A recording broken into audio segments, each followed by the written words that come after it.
कर्नाटक में कांग्रेस की बम्पर जीत ने विपक्षी दलों में नया जोश भर दिया है। विपक्षी दलों को लगने लगा है कि अगर वो एक हो जाएं, तो 2024 के लोकसभा चुनाव में बीजेपी को हराना मुमकिन है। पिछले कुछ महीनों से नीतीश कुमार की अगुवाई में विपक्षी दलों को एक प्लेटफॉर्म पर लाने की मुहिम चल रही है।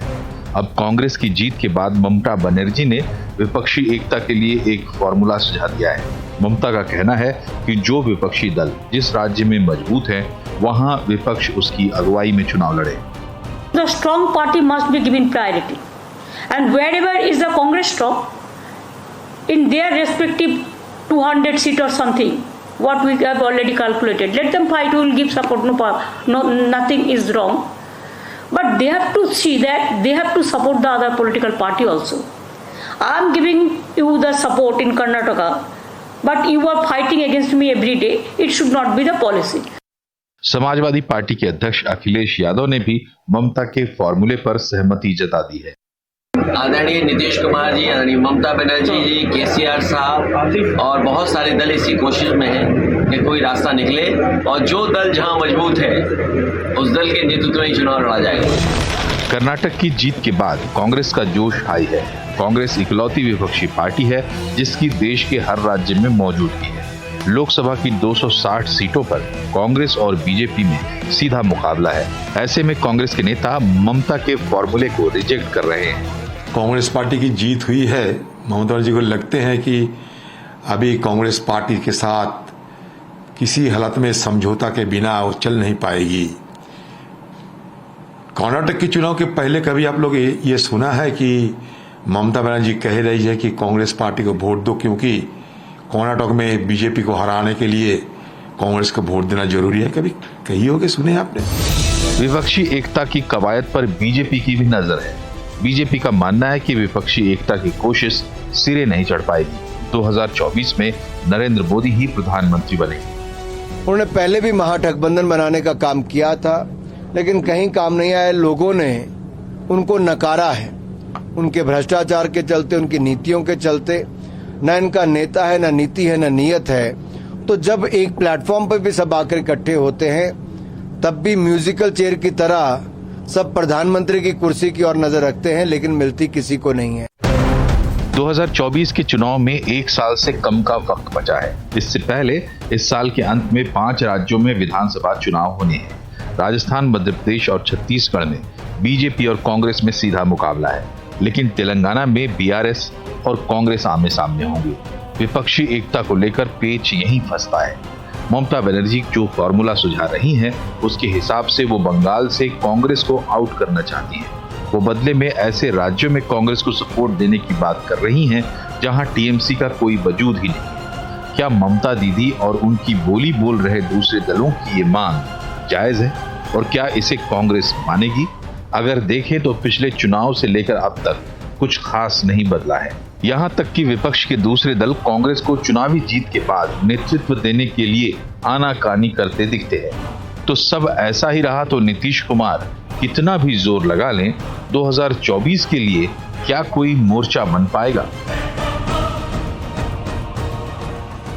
तो बड़ा सवाल यह है कि विपक्ष अब जो 24 का चुनाव आने वाला है उसमें किस फार्मूले पर चुनाव लड़ेगा।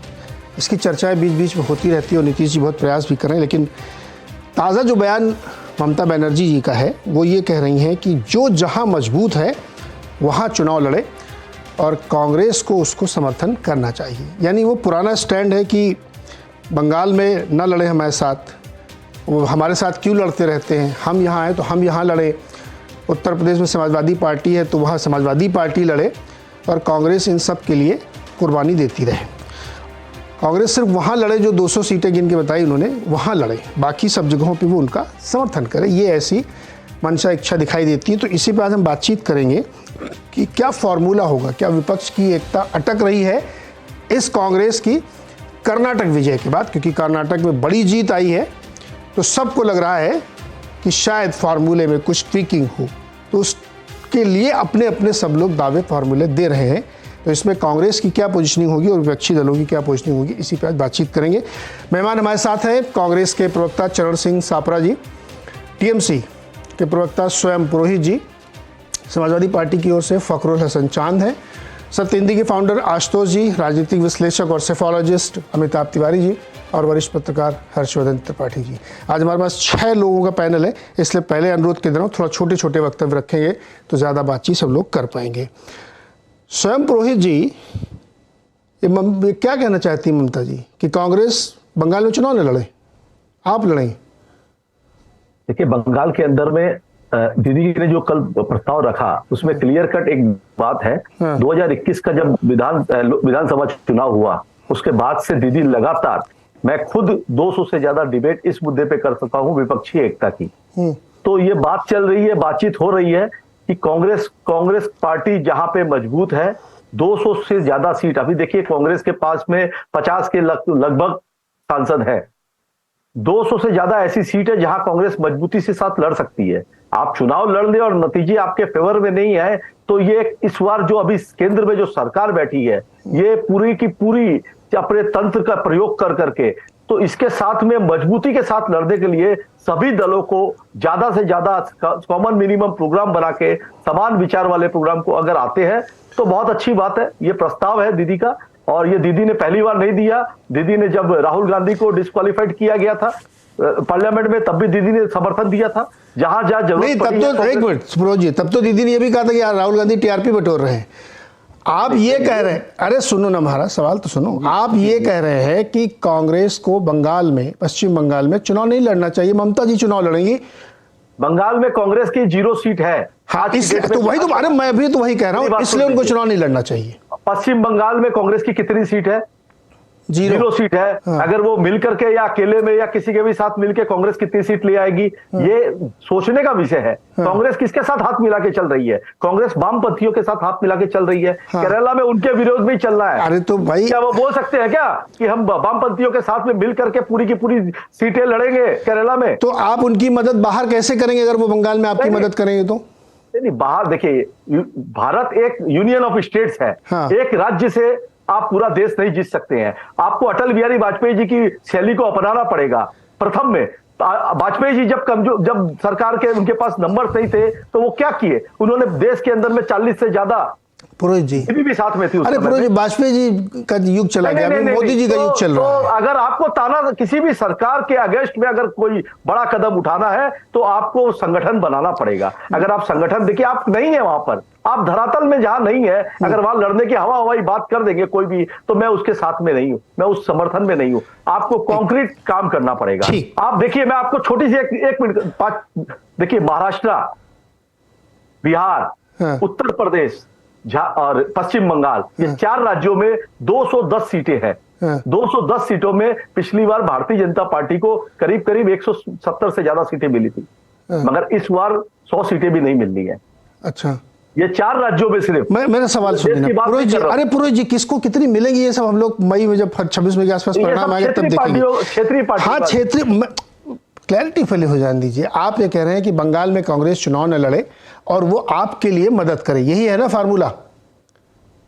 फार्मूला तो देखिए, जहां कांग्रेस, अरे देखिए क्या मैं एक लाइन में बता रहा हूं, अब आप मुझे कांग्रेस पार्टी, देखिए कांग्रेस पार्टी जो काम कर रही है पश्चिम बंगाल के अंदर में, हाँ। वो डायरेक्ट या इनडायरेक्ट भारतीय जनता पार्टी का लाभ करेगी। कैसे? अगर भारतीय जनता पार्टी 4 सीटें भी जीतेगी, 5 सीटें भी जीतेगी, हाँ। और वहां पे अगर कांग्रेस के वोट कटते हैं, अगर 2 सीट भी जीतती है भारतीय जनता पार्टी, हाँ। तो वो डायरेक्ट या इनडायरेक्ट कांग्रेस का अगर कैंडिडेट खड़ा होता है, हाँ। अगर वो वोट काटता है तो नियम की बात है। तो आप वही तो मैं बार बार कह रहा हूँ, आप उसमें हाँ या ना करके व्याख्या करने लगे। आप कह रहे हैं बंगाल में चुनाव ना लड़े कांग्रेस। दूसरा सवाल घुमा के नहीं, मैं इससे ज्यादा सीधा सवाल किसी राष्ट्रीय चैनल में किसी ने पूछा और बताइए। मैं तो साफ कह रहा हूं कि आप ये कह रहे हैं कि बंगाल में कांग्रेस चुनाव न लड़े, नंबर एक। नंबर दूसरा सवाल ये है कि आप बाकी जगहों पर नहीं लड़ेंगे जहां आप मजबूत थे, तो आप वैसे पता नहीं बंगाल के बाहर कहां आप मजबूत हैं। नहीं, मिजोरम में हमारे पास 5 विधानसभा है। नहीं, आप कांग्रेस की, अरे सुनो ना सर, अरे मेरी जानकारी है सर, कांग्रेस की आप क्या मदद कर पाएंगे, कहां पे, मुझे ये भी बता दीजिए। तो चूंकि चरण सिंह के पास जाऊं तो मैं पूरी तैयारी से जाऊं, उनसे मुझे बहुत सवाल पूछना। हाँ, कहां मदद करेंगे आप?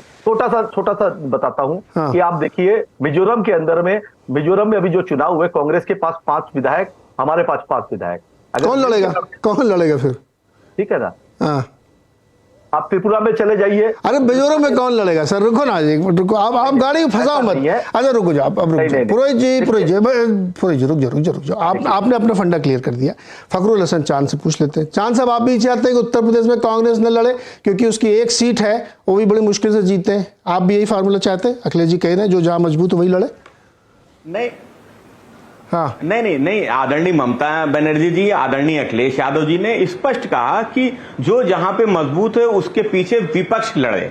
तो अगर उत्तर प्रदेश में कांग्रेस की जो स्थिति है, जो उनका वोट प्रतिशत है, उस हिसाब से उनको जो सीट चाहिए वो समाजवादी पार्टी देने के लिए तैयार है। तो विपक्ष का फॉर्मूला यही है, और बंगाल का भी मैं समझता हूं फॉर्मूला यही है कि जो कांग्रेस की स्थिति है वोट शेयर के हिसाब से उनको वो शेयर दे दिया जाए। तो जो दूसरे राज्यों में अगर दूसरे दल, कंफ्यूज मत करिए समाजवादी पार्टी राजस्थान, वो फखरुल हसन कंफ्यूज मत करिए। नहीं कंफ्यूज, एक सीट है बीजेपी कांग्रेस की यूपी में, और बंगाल में 0 है।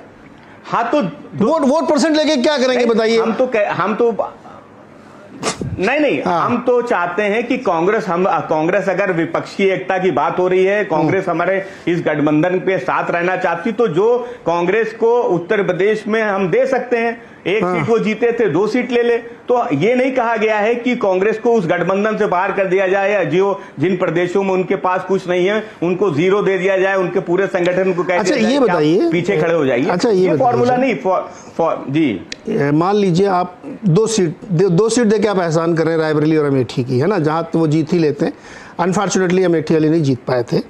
आप ये कह रहे हैं 2 सीट उनकी बनती है, वो 2 सीट पे चुनाव लड़े। अच्छा मान लो वो 10 पे लड़े और हार जाए सब, 2 ही जीते, और 2 पे लड़े 2 जीते, तो मेरे लिए क्या फायदा? मैं रिस्क लूँ ना, एक चांस लूँ ना, कि ना लूँ? नहीं, ये तो कांग्रेस को सोचना है कि वो भारतीय जनता पार्टी को हराना चाहती है, या समाजवादी पार्टी से उत्तर प्रदेश में लड़ना चाहती है, या दूसरे प्रदेशों में वो विपक्ष के दूसरे दलों से लड़ना चाहती है।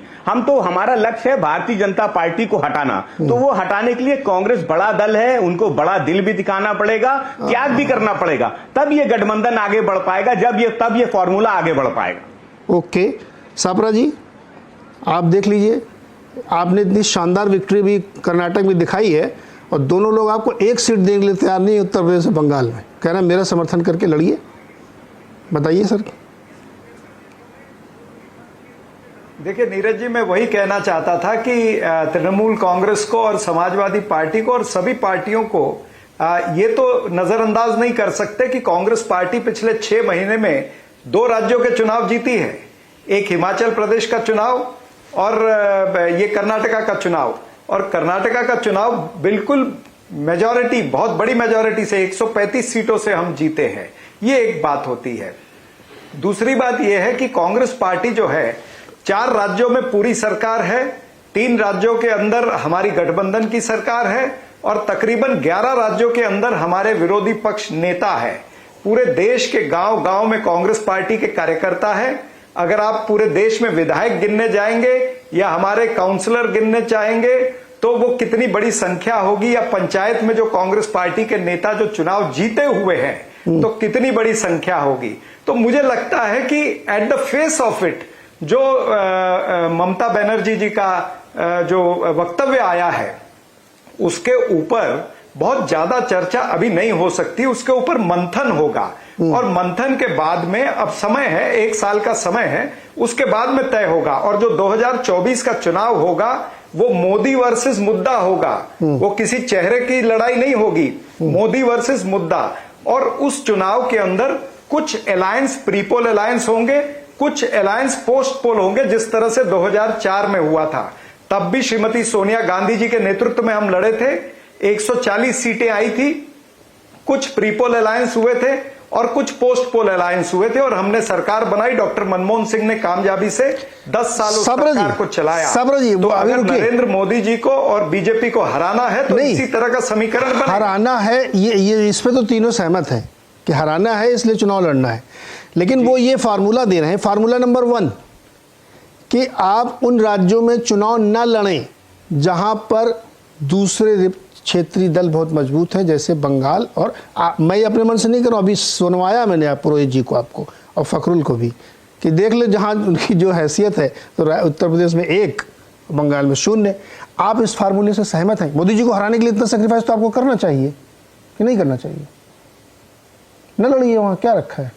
देखिए, मैंने नीरज जी इसलिए आपको थोड़े शब्दों में कहा कि अब इस पे मंथन होगा और मंथन के बाद में तय होगा। हमारे पास 1 साल का समय है, तो मंथन के बाद में ये तय होगा कि ये 2 राज्यों के अंदर किस तरह से जाना है। और अगर नहीं तय होगा तो पोस्ट पोल अलायंस भी हो सकता है ना। वही तो मैं कह रहा हूं कि मात्र हमारे 2 ही राज्य तो नहीं है ना, उत्तर प्रदेश और तृणमूल का जो पश्चिम बंगाल है इस देश के अंदर। ये तो 2 यहाँ प्रतिनिधि बैठे हैं महाराज।